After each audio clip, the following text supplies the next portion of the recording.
자, 에스겔 26장, 27장, 28장이 두로에 관한 말씀입니다. 오늘 28장은 이제 두로 왕, 특별히 두로 왕에 대하여서 이제 심판을 하는 얘기고요. 어제 우리가 27장을 보다가 두로에 대한 그 심판을 보다가 마지막에 좀 덜 받는 게 있는데 그거부터 우리가 먼저 보겠습니다. 27장 26절부터인데요. 27절을 이렇게 되어 있습니다. 27절 끝부분에 이렇게 되어 있습니다. 모든 무리가 너가 패망하는 날에 다 바다 한가운데에 빠질 것임이여. 그리고 32절 끝부분에 두로와 같이 바다 가운데에서 적막한 자 누구인고. 그러니까 두로가 해안에 있었던 그 국가였으니까 그 도시 한 도시가 국가였죠, 그죠? 그 국가였으니까 당연히 이 바다에 빠질 수밖에 없는, 그리고 모든 내용들이 해안 또는 바다와 같은 내용인데요. 여기 27절에 바다 한가운데에 빠질 것이다. 그러니까 이 두로가 멸망하는 가운데에 하나가 뭔가 하면 바다에 빠진다는 것입니다. 그런데 두로는 바다 때문에 번성했던 국가입니다. 그러니까 두로는 바다가 아니었으면은 뭐 오늘 이렇게 그 당시 가장 무역이 번성했던, 그리고 가장 풍요로웠던 많은 사람들에게 부러움의 대상이 될 수가 없었습니다. 그러나 바다 때문에 성장했던 그 도시국가 이 두로인데, 결국 두로의 최고의 장점인 자기 최고의 천혜의 혜택을 주었던 요소가 바다인데 결국 망하는 것은 또 바다 때문에 망한다는 것입니다. 그래서 제가 가끔 말씀드리는 것처럼 사람은요, 자기 단점 때문에 망하는 것보다 장점 때문에 망하는 사람이 훨씬 많습니다. 그러니까 우리 이런 말 있죠. 원숭이도 낮춰야 됩니다. 원숭이가 나무에서 떨어진다 이렇게 말합니다. 그죠? 그게 그리고 우리 보통 원숭이가 나무에서 떨어질 때도 있다 이렇게 말하는데, 원숭이가 가장 그 주특기가 뭡니까? 나무 타기 아닙니까? 그러니까 나무를 잘 타는 원숭이가 나무에서 떨어지지 코끼리가 나무에서 떨어지지는 않습니다. 그죠? 무슨 말인가 하면은 각 사람도 각 공동체도 그 사람들이 잘하는 것 장점이 거기에 항상 단점이 같이 포함되어 있다는 것입니다. 그래서 사람은 내가 이거 잘하고 내가 여기에 은사가 있고 내가 이게 참 탁월한 능력이 있다고 생각하면 바로 그것이 그 사람을 패망시킬 수 있는 가장 중요한 원인이 된다는 겁니다. 내가 이거는 약해, 내가 이거는 잘 못해. 그러니까 항상 거기에는 신경을 쓰죠. 자기 단점에 대해서는 항상 사람이 겸손합니다. 그런데 반대로 자기 장점에 대해서는 항상 긴장을 풀죠. 야, 이거는 내가 제일 잘해. 이 부분에 있어서 감히 누가 나를 따라오겠어? 긴장을 풀죠. 그러면 당연히 교만해지다가 결국은 그것 때문에 망하는 것입니다. 그러니까 우리가 자칫하면 영적 교만에 쉽게 빠지는 것도요, 바로 이런 요소들 때문입니다. 야, 내가 그래도 신앙생활을 얼마나 했는데, 내가 성경을 얼마나 아는데, 내가 옛날에 훈련을 얼마나 받았는데, 우리 내가 제자 훈련 프로그램을 1단계에서 12단계까지 다 받았는데, 정말 그 사람은 훈련이 잘 된 사람인데, 바로 그런 생각이 드는 순간에 바로 그 훈련 때문에 자기는 교만해지고, 그 훈련 때문에 자기 영적 눈이 어두워지고 교만해지는 겁니다. 오늘 이 두로는 바다의 왕자입니다. 아니, 바다의 왕자가 아니고 바다의 황제입니다. 그죠? 그런데 하나님께서 두로를 심판할 때 두로는 바다 가운데에 빠질 것이다. 육지 가운데에서 전쟁에서 뭐 넘어지고 깨지고 아니고 바다를 통해서 심판한다. 그 바다가 자기의 최고 장점이었는데, 그래서 우리가 생각할 때 내가 잘하는 달란트, 거기에 대해서는 항상 겸손해야 됩니다. 그것만 해도요, 사람이 교만하다는 소리 안 듣었거든요. 또 하나님께서 그것만 잘해도, 자기 장점에 대해서 진짜 겸손만 해도 하나님께서 귀하게 보실 것입니다. 그렇죠? 자, 이제 그리고 36절을 보시기 바랍니다. 이 두로가 이제 심판받고 깨지고 하니까 그 두로와 함께 교역을 했던 그 민족의 상인들, 이런 사람들이 어떻게 두로에 대해서 평가를 하는가 하면 36절 이렇게 되어 있습니다. 많은 민족의 상인들이 다 너를 비웃으며 너가 공포의 대상이 되고, 이렇게 죠. 그러니까 조롱하고 공포의 대상이 된다. 장로님, 지금 이제 마이크 되기 좋아요. 제가 굉장히 말하기 좋고, 이 상태가 되기 좋습니다. 이 마이크가 우리 새로 했는데 굉장히 좋은데, 이게 사람이 오고 안 오고에 따라서 여러분들이 이 음량을 흡수하기 때문에 이게 늘 이렇게 예민하게 조정이 필요합니다. 그리고 제가 갑자기 마이크에 대해서 예민하게 됐어요. 제가 원래 이래 굉장히 둔한 사람인데 제가 전도사 때는요 마이크가 있는지 없는지도 몰랐어요 사실은. 그렇게 그때는 뭐라 그럽니까 온순했는데 이 목회를 계속 하다 보니까 이제 사람이 자꾸 예민해지는 것 같아요. 그래서 지금은 굉장히 볼륨이 아주 좋습니다. 자 어쨌든 이 두로 민족 두로에 대해서 함께 같이 있었던 사람들 교역을 했던 사람들이 두로가 망하고 바다에 빠지니까 어떻게 합니까? 그를 위해서 어떡하나 우리가 두로를 살려야 되는데 우리가 두로에 받은 은혜가 많은데 그렇게 한 게 아니고 36절을 보니까 오히려 그를 비웃는다는 겁니다. 그리고 이 두로가 자기들에게는 공포의 대상이 되었다라고 이렇게 얘기를 합니다. 그러니까 두로가 무역을 할 때 우리 말하면 정정당당하게 은혜롭게 무역을 했다 안 했다? 안 했다는 거죠. 정정당당하게 무역을 하고 존경을 받는 그런 무역을 했더라면은 이 두로가 물에 빠졌을 때 사람들이 다 두로를 위해서 진짜 진심으로 두로를 위하는 마음이 나타날 것인데 여기는 보니까 다 두로가 바다에 빠지고 나니까 다 비웃기 시작합니다. 그리고 우리가 저 때문에 얼마나 겁먹었느냐. 마치 그 조직폭력배의 보스가 죽고 나니까 그 밑에 졸개들이 자기 보스에 대해서 평가하는 것 똑같습니다. 우리가 뭐 힘이 없어서 우리가 돈이 없어서 자기 밑에 있었지 뭐 우리가 뭐 못나서 밑에 있었나 이렇게 말하는 것처럼 오히려 비웃고 공포의 대상이었다라고 이렇게 두로에 대한 평가를 내는 것입니다. 제가 어제도 말씀드린 것처럼 이 두로가 멸망하는 것을 두로가 망하는 것을 우리가 보면서 그리고 각 열방들이 심판당하는 것을 보면서 우리 각자의 마지막 날에 사람들이 어떻게 우리를 평가할까 그것도 우리가 생각해 봐야 된다. 물론 우리는 하나님한테 평가받는 것이 궁극적인 목적이지만은 결국 하나님께 평가받는 것이 우리가 함께 살았던 사람들의 평가와 무관하지 않습니다. 우리 가끔 이제 어떤 성도님들이 나는 사람들 눈치는 신경 안 써요. 나는 사람들 평가는 신경 안 써요. 그래요. 어떻게 보면 굉장히 하나님과의 관계만 몰두하는 것 같은데요. 뒤집어서 보면은 우리가 살아갈 때 사람과 공동체와 함께 살아가는데 공동체와 함께 살아가는 사람들의 평가에 신경을 안 쓴다. 그거는 자기가 공동체 사람들한테 신경을 안 썼다는 겁니다. 그거 결코 좋은 말이 아닙니다. 여러분 이제 앞으로 목사님 나는 사람들 아무 평가 신경 안 써요. 그러면 안 돼요. 사람들 거룩한 눈치를 봐야 돼요. 그렇잖아요. 내가 이렇게 말을 하면 저 사람이 상처를 받고 저 사람이 불편해하겠다. 그거 우리는 신경을 써야 돼요. 난 신경 안 써. 하나님과의 관계만 나는 잘할 거야. 그거는 하나님과의 관계를 잘하는 게 아닙니다. 하나님께서는 우리와 그런 관계를 원하지 않아요. 하나님께서 우리와 원하는 관계는 이웃과 평화롭게 살기를 원하는 관계입니다. 그리고 내가 이런 말을 하고 이런 행동을 하면 우리 공동체가 얼마나 큰 유익을 보겠다. 그거 신경 써야 되죠. 그런데 저는 뭐 신경 안 써. 저는 하나님과의 관계만 올바름 하면 돼요. 그런 사람치고 또 하나님과의 건전한 관계하는 사람도 보기 드물어요. 왜? 그게 하나님이 원하는 관계가 아니니까. 자, 이 두로를 보십시오. 두로가 죽고 난 다음에 평가가 뭡니까? 공포의 대상이었다. 비웃음을 그리고 조롱하는 겁니다. 물론 사람의 평가가 다는 아닙니다. 다는 아니지만은 우리가 인생을 다 마치고 우리 장례식장에 사람들이 와서 우리를 알고 있는 우리와 함께 신앙생활을 했던 삶을 나누었던 지인들과 성도들이 그분 참 그래도 훌륭했지. 우리가 그분 때문에 신앙에 큰 유익을 받았지. 그분 신앙에 내가 큰 도전을 받았어. 그런 사람들의 평가 그거는 굉장히 중요한 것이죠. 여러분 장례식장에 돌아가신 한 사람을 평가할 때 자기와의 관계에서 평가하지. 그 사람 내하고는 관계 나빴는데 하나님과는 관계 좋아서 훌륭한 사람이야. 그렇게 말하는 사람 한 명도 없어요. 반대로 말하죠. 뭐 자기는 하나님과 좋은 관계였다는데 사람과의 관계는 엉망이었어. 뭐 그 인생이 올바르게 해서 이렇게 평가를 하지. 그렇죠? 그래서 우리가 이 두로를 볼 때 이 두로가 번성하고 무역업으로서 최고였습니다. 그러나 이게 정당한 무역이었을까? 정당한 풍성함이었을까? 이 두로가 바다에 빠지고 멸망하고 나니까 사람들이 하는 소리를 듣는 거 다 비웃고 조롱하고 저 사람들 정말 우리를 얼마나 무섭게 했어. 그렇게 평가를 한다는 거. 좋은 평가가 아니죠.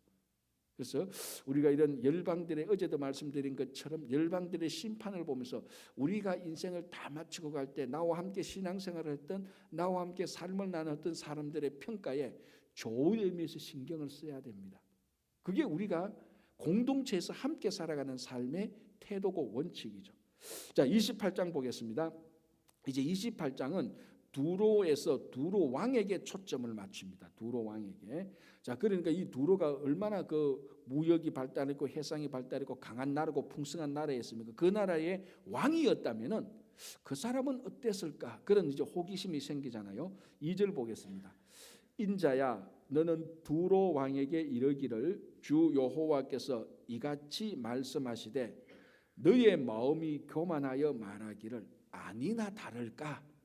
그렇죠? 아니나 다를까? 성경에서 이런 패턴에서 벗어났던 사람이 없습니다. 우리 남유다 왕 우시야 왕도 보십시오. 우리 봤잖아요. 우시야 왕이 말년에만 자랐으면요, 히스기야 요시야 왕 못지않게 훌륭한 왕이었어요. 진짜로. 나라도 엄청 차지했고 국가도 엄청 부흥시켰어요.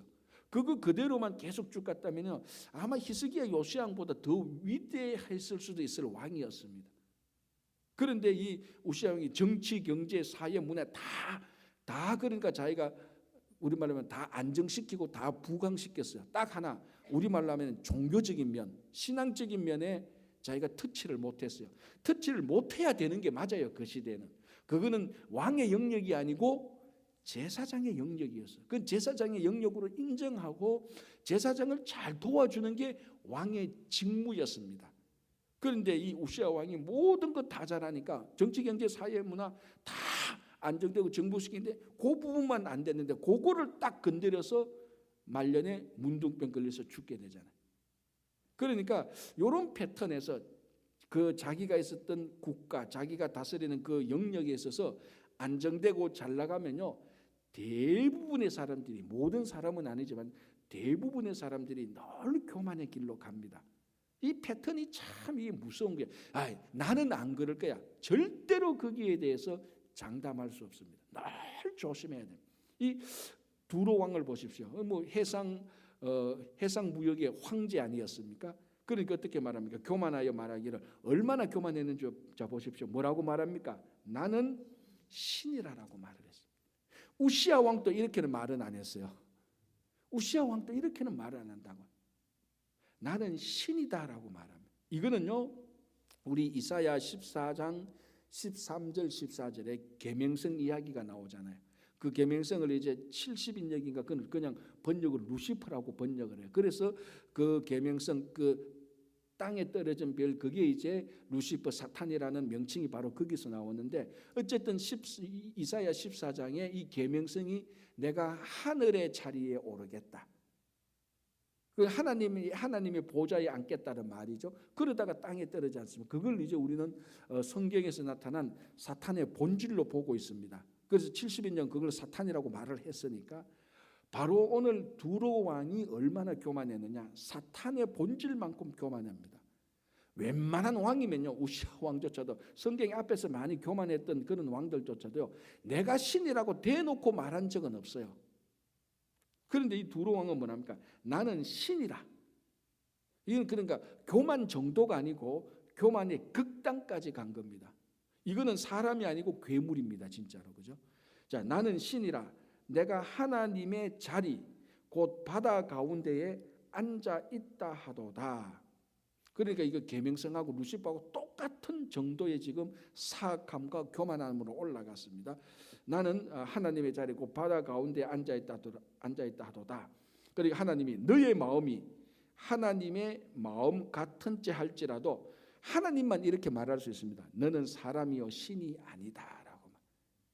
이런데 뭐 우리가 와서 너는 사람이요 신이 아니다, 우리는 그 정도 급수는 안 되니까 그냥 교만하다 이 정도 말할 수 있겠지만은, 그보다 훨씬 더 뛰어났던 하나님만이 대놔놓고 말할 수 있는 거죠. 너는 사람이다, 너는 신이야. 네가 아무리 해상 무역을 잘하고 모든 사람이 네 앞에 다 경배하고 무릎 꿇고 왕이시여 황제시여 이렇게 말을 해도, 하나님께서 보실 때 너는 사람에 불과한 것이지 신이 아니다라고. 이만큼 이제 그 교만한 것을 우리들에게 얘기를 하고 있습니다. 그죠?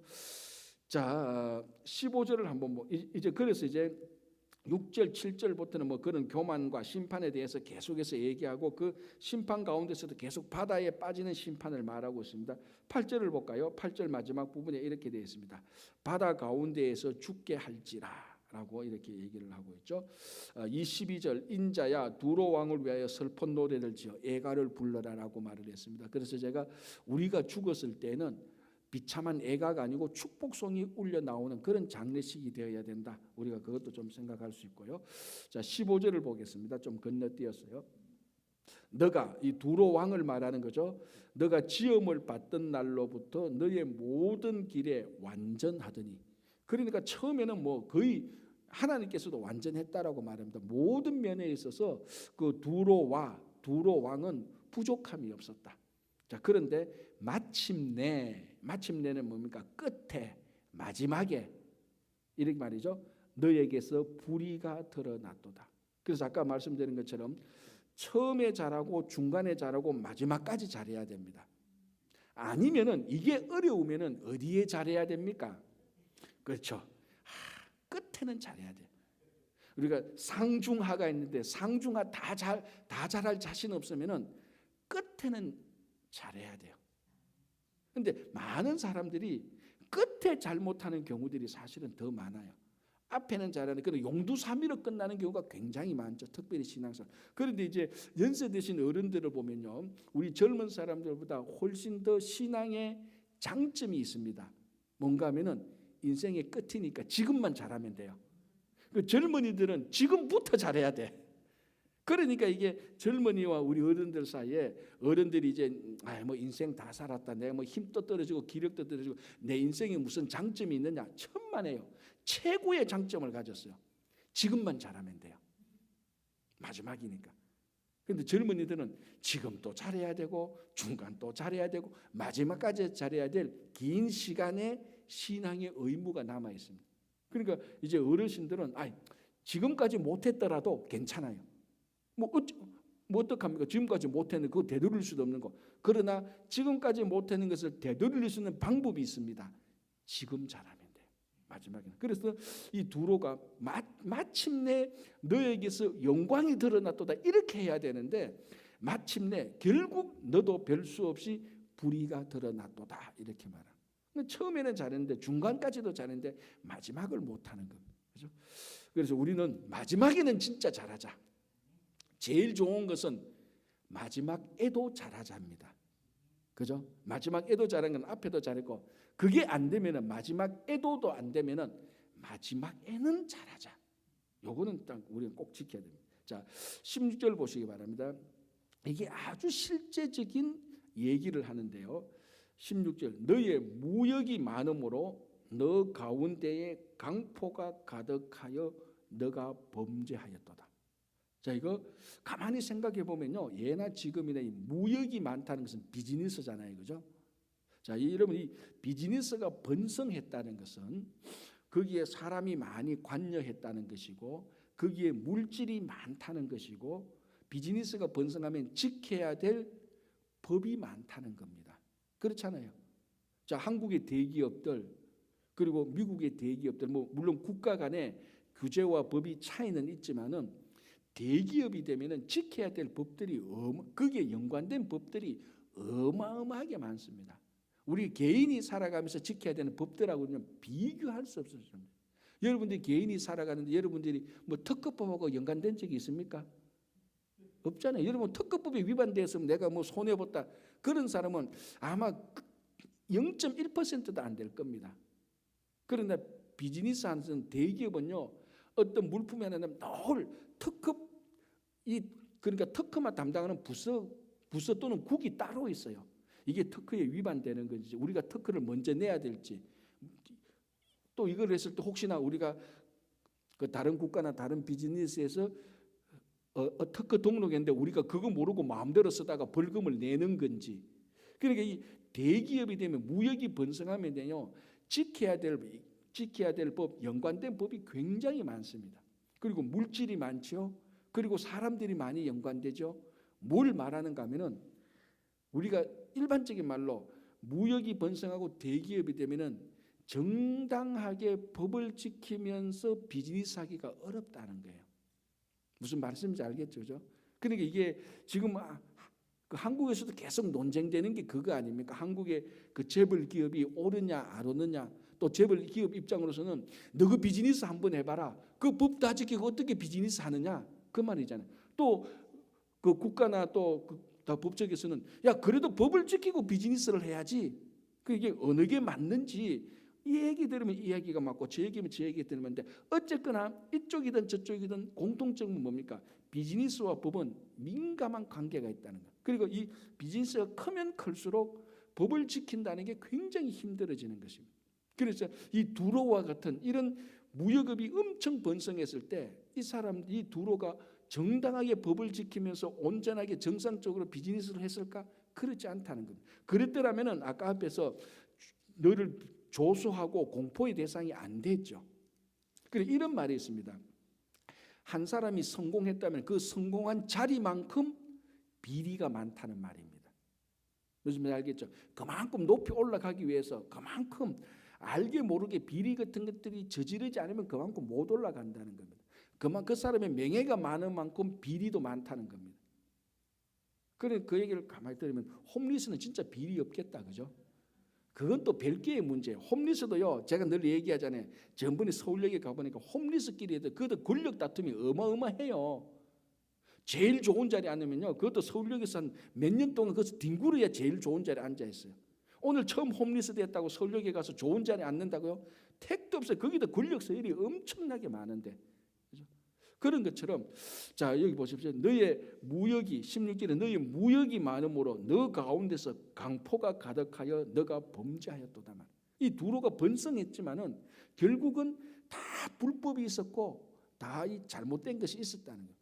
그래서 우리가 이런 것을 보면서 우리는 어떻게 살아야 될까? 무역을 많이 하고 성공한 자리를 탐하기 이전에 하나님 앞에서 바른 관계로 살아가는 게 여기 제일 우선권을 줘야 되는 겁니다. 이건 확실한 거죠. 우리가 좀 무역 못하면 어때요? 높은 자리 좀 못 올라가도 괜찮아요. 사회적인 출세하고 성공 덜해도 괜찮아요. 더 중요한 것은 우리가 정말 하나님과의 관계에서 불법과 타락과 부패하지 않고 하나님과 관계에서 우리가 올바르게 하면서 무역을 해야 되는 것을 우리가 자녀들한테 가르치고 우리도 그런 데 계속해서 애써야 됩니다.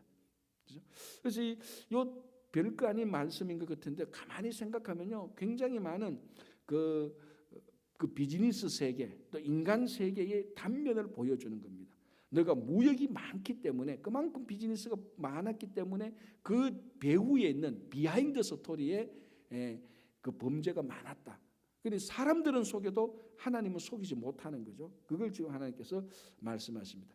자, 아까 그 교만이라고 말을 했는데 17절 한번 보시기 바랍니다. 너가 아름다움으로 마음이 교만하였으며. 자, 이거는 전 세계 공통입니다. 아름다움으로 마음이 교만했다. 그래서 우리는 이걸 가지고 전문 용어로 뭐라고 말한다고요? 꼴값 한다는 겁니다. 이게. 그렇잖아요. 사람은요, 약간만 꼴이 좋으면요 또 꼴값 한다고요. 교만해져요, 사람이. 그래서 저처럼 평범하게 생기면 꼴값 할 이유가 없어요. 근데 문제는 꼴이 안 되는데도 꼴값 할 때 그건 진짜 이제 과간입니다. 보시면 그렇잖아요. 마음이 아름다움으로 교만했다. 그게 꼴값 한다는 거죠. 우리 뭐 삐딱하면 그렇잖아요. 아이고 꼴값 하고 앉았네. 그게 요 말이에요, 사실은. 형편은 안 되는데 마음이 교만했으니까. 그런데 이 사람이 약간만 아름다워. 자, 이 아름다운 것은 뭐 얼굴 아름다운 것뿐만 말하는 게 아니겠죠. 뭐 약간이라도 더 좋아지고, 약간이라도 높이 올라가고, 약간이라도 다른 사람들 더 많이 가지고, 약간이라도 좀 더 이쁘다고 평가받으면 벌써 마음이 교만해지는 겁니다. 그런데 두로 같으면은 교만해질 수밖에 없죠, 그죠? 우리가 두로 왕의 자리에 안 앉아봐서 그렇지. 여러분은 모르겠지만 저는 그 자리에 앉으면 저도 이만큼 교만해질 거예요. 아니 뭐 지중해에 있는 모든 20개 국가가 내하고 비즈니스 안 하면 그 비즈니스 다 망하는 판인데 얼마나 마음이 교만하겠습니까? 그네들이 내가 있는 이 두로 해변에 와서 다른 물품하고 교환해야 자기들이 자기들의 비즈니스가 돌아가는데, 그러니까 쉽게 말하면 내 아니면 안 돼. 그러니까 교만해지죠 뭐. 아마 제 같으면 그렇게 될 거예요. 그러니까 하나님이 너 아니라도 잘 되도록 세상을 만들어놔서 제가 덜 교만해질 수 있는 그런 패턴이 있어 참 다행이에요. 그죠? 자, 마음이 아름다움으로 교만했고 너가 영화로움으로 너 지혜를 더럽혔다.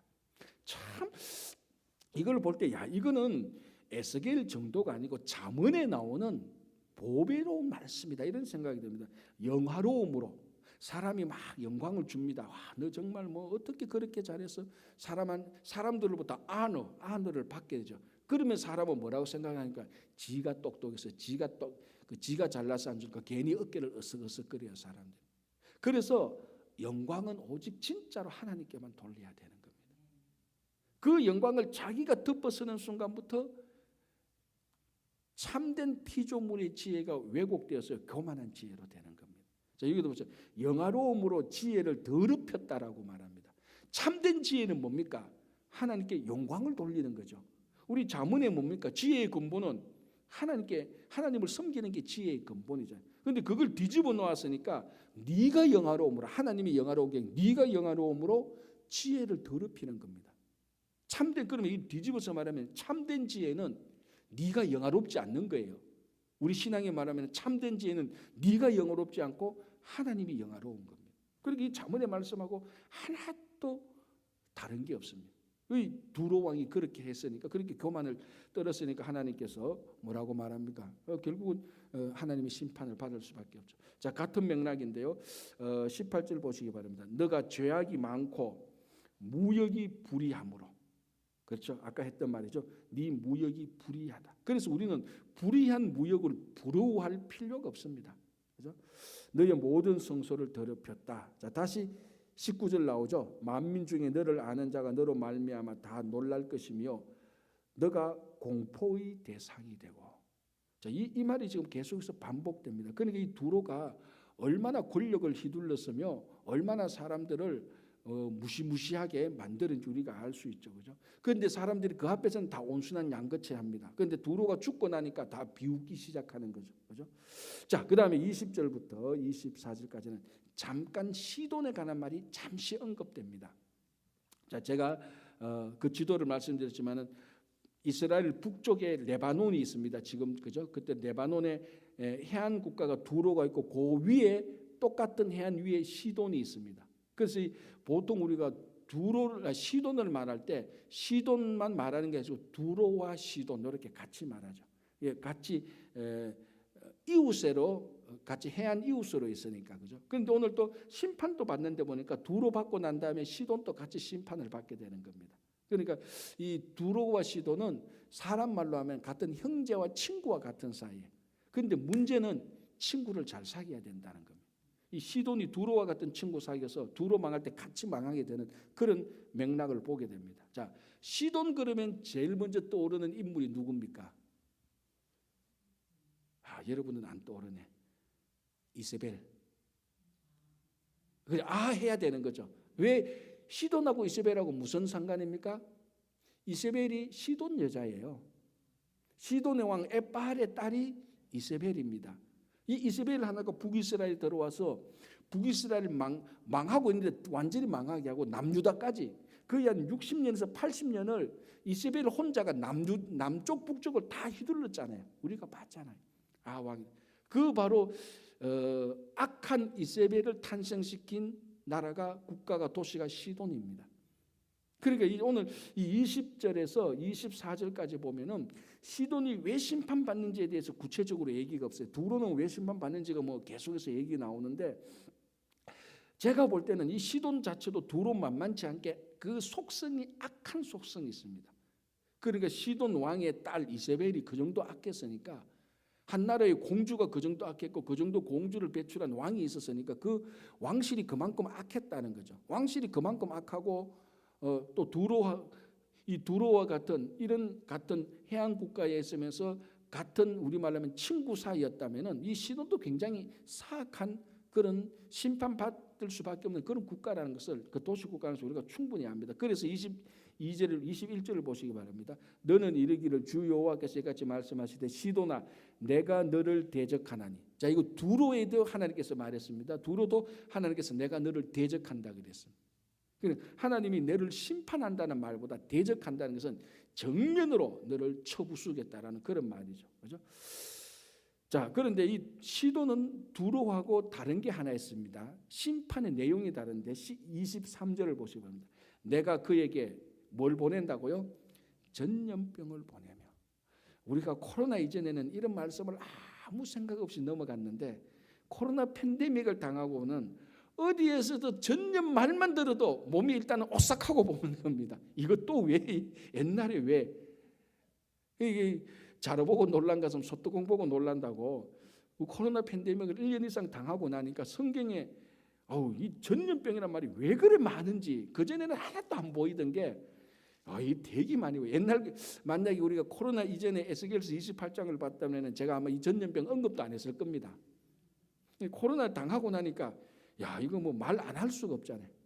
근데 이미 그때부터 이 에스겔 시대 때부터 하나님께서 특별하게 사용했었던 징계의 도구가 전염병인데, 그래도 제가 계속해서 말씀드리지만 성경 어디에도 전염병으로 팬데믹을 당한 경우는 없어요.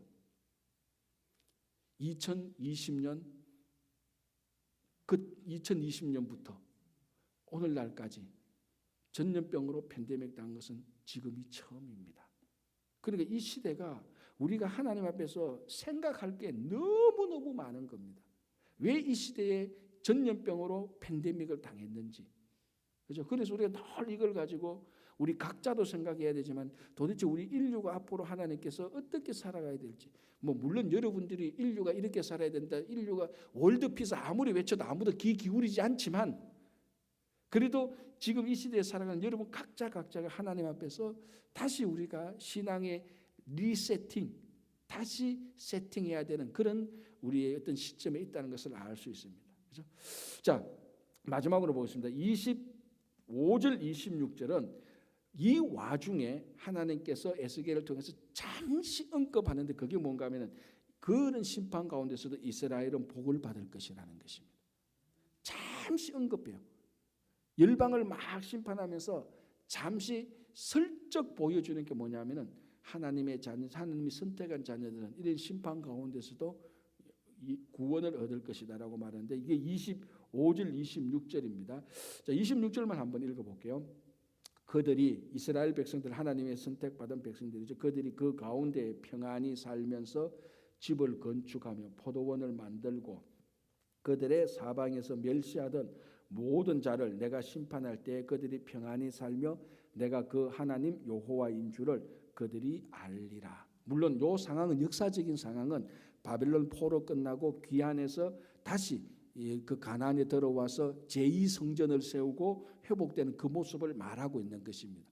그런데 이 말하는 순서를 보면 열방의 심판을 막 말하면서, 그렇지만은 이스라엘은 바벨론 귀환 마치고 바벨론 포로 마치고 다시 원래 땅에 돌아와서 포도원도 짓고 평안히 살고 집도 건축하고 그렇게 살 것이다. 그러니까 늘 말하지만 하나님의 심판은 믿는 자들에게는 하나님의 영광이 드러나고 회복되는 날입니다.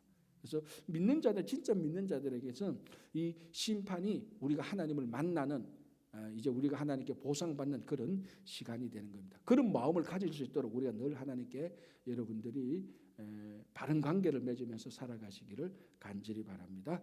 기도하겠습니다. 하나님 아버지 감사합니다. 오늘도 하루를 시작합니다. 이제 코로나 팬데믹 1년 이상 동안 우리들이 정말로 온 인류가 이 팬데믹 가운데에서 각자가 이런 모습 저런 모습, 이런 생각 저런 생각으로 살면서 이제 코로나 팬데믹이 거의 끝나가는, 물론 우리가 더 많이 하나님 앞에 생각하고 이런 현상적으로 통하여서 우리 각자의 신앙을 하나님께 되돌아보는 그런 귀한 시간이 되고, 이 열방 가운데서도 하나님께서 선택한 이스라엘 민족은 다시 집을 건축하며 포도원을 만들며 다시 평안히 살겠다고 약속했던 것처럼 하나님의 이 열방의 심판 가운데서도 하나님께서 지키시는 우리 모든 자녀들 한 명 한 명은 여전히 주님의 날개 품에 거하고 피난처 되신 하나님으로 그 하나님에게 나아가서 주님, 우리들에게 평안히 살고 새로운 건축과 포도원을 지으면서 살 수 있도록 하나님 앞에서 겸손히 영광을 돌리며 살게 도와주시옵소서. 우리 가운데 몸이 연약하신 김영만 장로님이야 여러 성도님들이 있습니다. 한 분 한 분 하나님께서 알고 계시오니 그들의 몸 상태도 알고 계시오니 주님께서 속히 강건하게 하여 주시기를 간절히 바라오며, 우리 특별히 자녀들, 가정, 일터 위에도 오늘 것으로 회복되며 내일 거룩하고 복된 주일 주님께 또 영광 돌리는 성도들 되게 하여 주시옵소서. 예수님 이름으로 기도하옵나이다. 아멘.